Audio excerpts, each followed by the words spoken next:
Hello, it's Mike again from AskTractorMike.com. Today we're going to talk about a really useful tool to dig holes with, a post hole digger or a post auger. And I go back a lot of years with post augers. I grew up on an orchard, and for 40 years Dad always planted every tree by hand with a shovel. And one year we had 200 trees on their way, and Dad was a little ill and down in his back, and Mom and I didn't want to tackle it on our own, so we went out and bought this post hole digger. And Dad was always worried that the edges of the auger spinning would compact the hole and keep the tree from growing. And we planted 200 trees and they all survived, and from that point forward every tree in the orchard ever planted was planted with this post auger. So it's a handy tool. Now it's also one of the most dangerous farm tools that exist.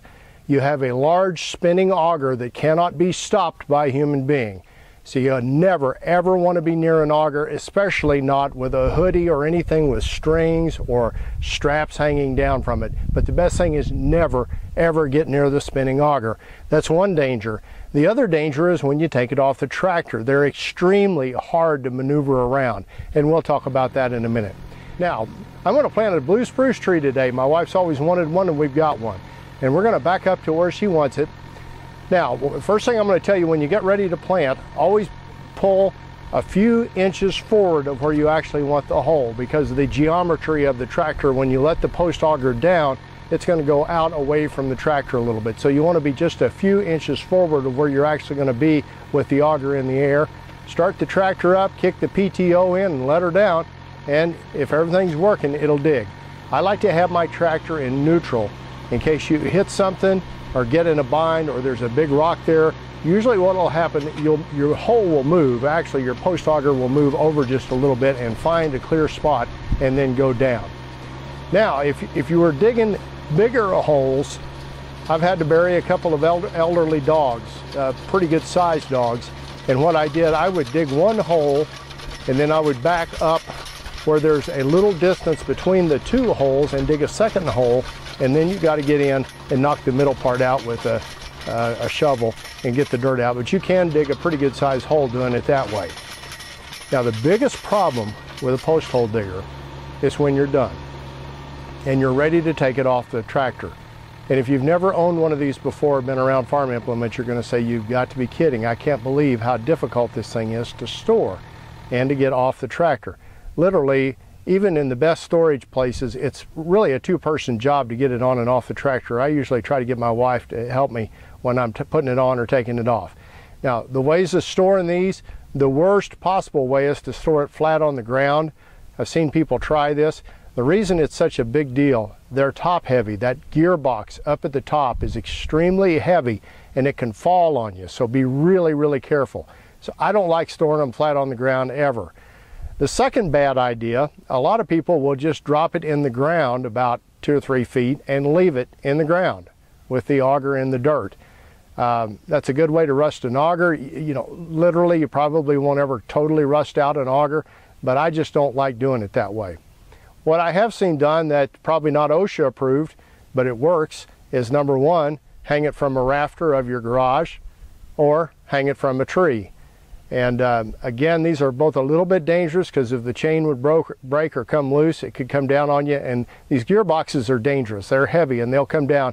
And when they come down, when it's totally off the tractor, it tends to furl out a little bit, and it can be really dangerous. Loading them flat in a truck, I've nearly been hurt several times, and you can really easily mash a finger. So you want to be real careful.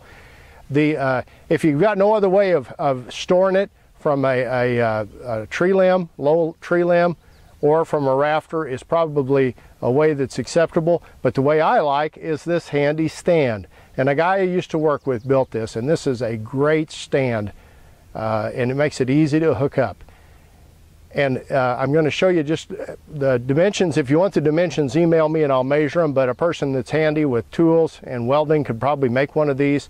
And it's you want to just make it the size of your auger. Basically what it's doing is locking the auger in one place and everything else hangs loose, and that makes it real easy to hook up. This is a nice design for a stand.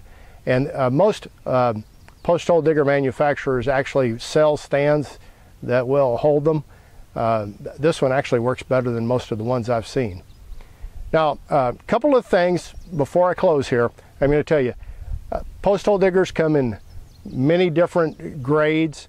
Most companies have a really budget model for homeowners, and in most areas they work good.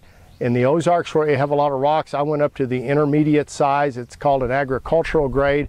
And then a lot of manufacturers have an industrial grade, a really, really heavy one. Most homeowners, that would be overkill for them. You don't need it. The last thing I'm going to show you real quick how to hook one up.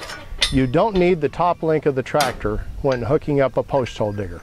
What you'll do, you're going to hook up the main frame first, and it goes where the top link usually goes on your tractor. So have your pin handy, and you'll put that in first.